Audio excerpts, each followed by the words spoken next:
Yeah, that's not supposed to happen. It's supposed to lock in place. You can kind of hear, if I pull this manually out, see how it locks? The problem is the spring inside of this is worn out. So same thing on the other side. This is a 2-bike rack. It just slides up and down. And when I was out the other day, my bike actually popped off because this did not stay locked in place. So, need a new bike rack. Before we get into the unboxing, I have something that I want to get off my chest.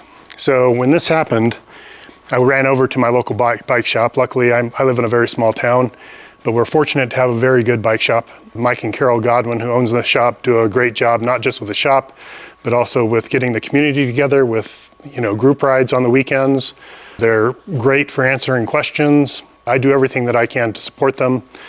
Do I buy everything through them? No, sometimes I will go buy something on Amazon, but I do try to get my big purchases through the local bike shop. I want them to be in business for a long time. I can do some repairs on my bike, but when it comes to any major changes, then I want experienced professional to take care of me, make sure that I'm good to go when I'm out on the road. And Mike really does a great job with my bikes.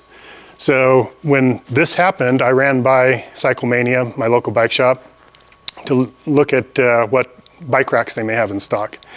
And they had a Kuat, and they recommended it. It looks like a really solid bike rack. It's a 2-bike rack.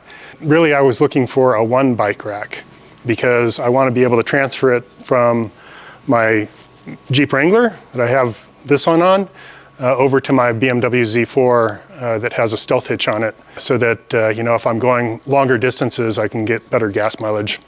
So I was looking for a one bike rack, and Kuat doesn't make one of those. So I asked Mike about OneUp, and he actually owns one himself, and he recommended them. They're a high quality product, but he said he can't get them. What? So apparently there's this trend going on with the cycling industry to go direct to consumer. So you see it with Canyon, you see it with OneUp, and even some smaller shops like Lauf has bikes that they no longer sell through the shop. Mike used to be able to get Lauf in his shop, he can't anymore. Specialized is going that direction. It's hard for him to get specialized parts in. And that's frustrating for me as a consumer, because when I want something, I want to be able to talk to an expert about it, get his opinion. When it comes in, I want to make sure that it's built right. Mike has built my custom Co-Motion. He helped me order it. He built my Trek Farley fat bike for me that was also custom ordered. I know there's not a lot to do around a bike rack, but I should be able to make the choice if I want to support my local bike shop by making that purchase through them. So you look at Garmin. Garmin's great because I can buy it from Garmin, I can buy it at Amazon, I can buy it at one of the big box stores like REI, or I can go to my local bike shop and buy my Garmin there. It's my choice. And I would prefer to buy it through, especially something that that's that expensive. I'd prefer to buy it through the local bike shop. And the same thing applies with the bike rack. Bike racks aren't cheap, and I prefer to support my local bike shop and buy it through them. Mike recommended OneUp. He says they're a good product. He wishes that he could sell them, but he can't. And I wish I could buy it through him, but I can't. So I did order it online through OneUp, and it shipped relatively quickly. I wasn't able to get it same day like I would if I had gone to the bike shop. But yeah, it's just a problem with the bike industry in general. I think they're going in the wrong direction. Local bike shops do a lot for the community, and manufacturers should be supporting them just as much as consumers do. They help ensure that there's a thriving bike community, and that's certainly true in my small town. It's just frustrating when I can't get something that I want through my shop. So end of rant. I don't know if you agree with me or not. You may be able to save some bucks by going direct through the manufacturer, but in my opinion, we should be doing what we can to support the local bike shops. So that, enough said, support your local bike shop, buy local. All right, here we go.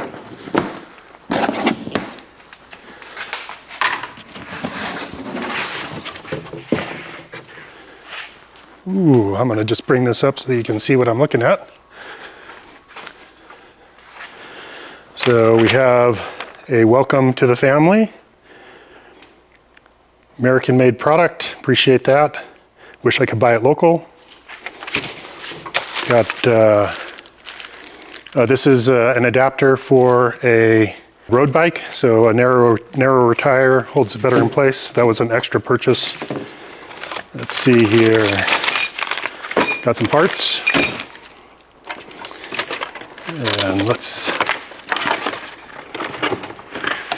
like this all comes together. So I'm just gonna pull it out of the box now.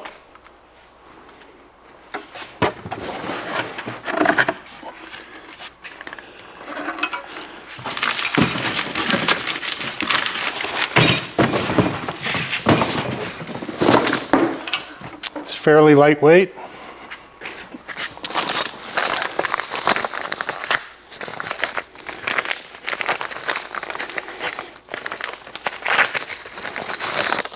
Instructions.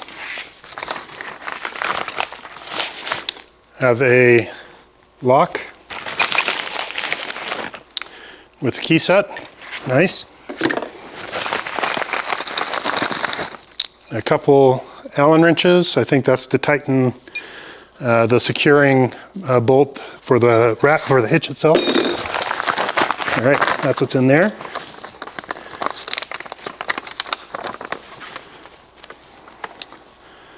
Remove rack from box, unfold hitch parallel with trays. So, I'm not sure exactly how this is held on. Nope, simple enough. So now we can see it. It's, I think what I do now is, there's a lever here. Nope. So this lever,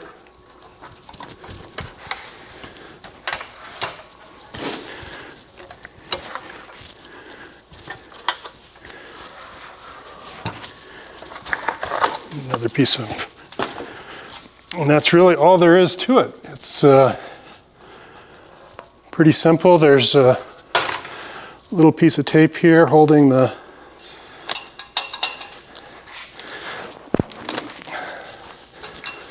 all right. So a little ball here that when you tighten it using the Allen wrench I supply right there. Let's see if I can see that. Use an Allen wrench right there, and that will tighten this little ball right here so it stays firmly in the hitch. All right, let's put it on. All right, so I'm gonna put it on my Z4. I'm going to Idaho this week, so get my hitch. And that just pops on there. Lock it. That's on. Now put the one up in place.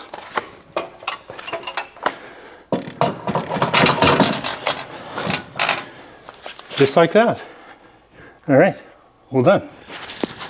All right, so let's tighten this puppy up. So that was one full twist. Another half twist.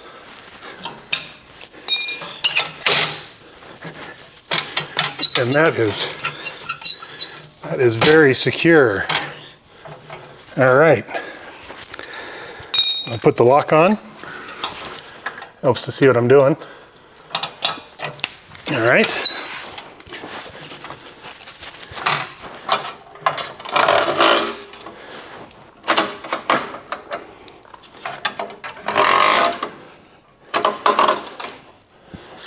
And there it is.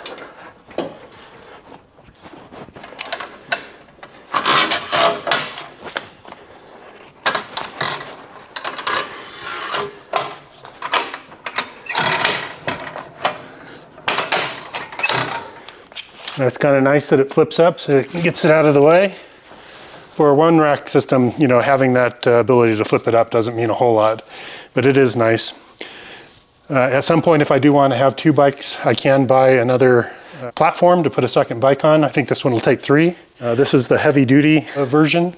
Overall, I'm impressed with the quality of the rack. I did see online, locking it is one of the concerns, I guess. It doesn't have any built-in, other than, the lock for the hitch. There's no way to lock the bike on it unless you buy some locks that go on the arms. So if you want to lock the bike on, you can put a lock through these holes that holds the tire on, and you can do that on both sides, so that'll lock the wheels in place. Not sure exactly how I'm going to lock it. I'm probably going to use, I have a cable lock for a kayak that I use. It's long, so I can send it through both wheels, through the frame, and then I'll probably lock it through that little opening there, just to secure the bike. It's more, a deterrent. If somebody really wants the bike, they're going to get it. There's nothing you can do about that. Even with, however you lock this, they can come with a hacksaw and just chop it up. So I tend not to leave my bike on my cars for extended periods. I've never had a problem, but I do what I can to deter somebody from just quickly taking the bike off. I also have some air tags that are hidden on the bike in different places. So hopefully if my bike is stolen, I'll be able to track it down with the air tag. But yeah, a 1-up heavy duty rack, very high quality rack. It should last me a long time. I'm looking forward to testing it out on my drive to Idaho. Yeah, that's it. Let me know what you think. If you have feedback about my rant or about the 1-up, or you have questions, let me know. And I'll leave a link down in the description for 1-up if you're interested in buying one of their racks. Like I said, I wish I could order it from my local bike shop, but I can't. So that's it. I'll see you guys later.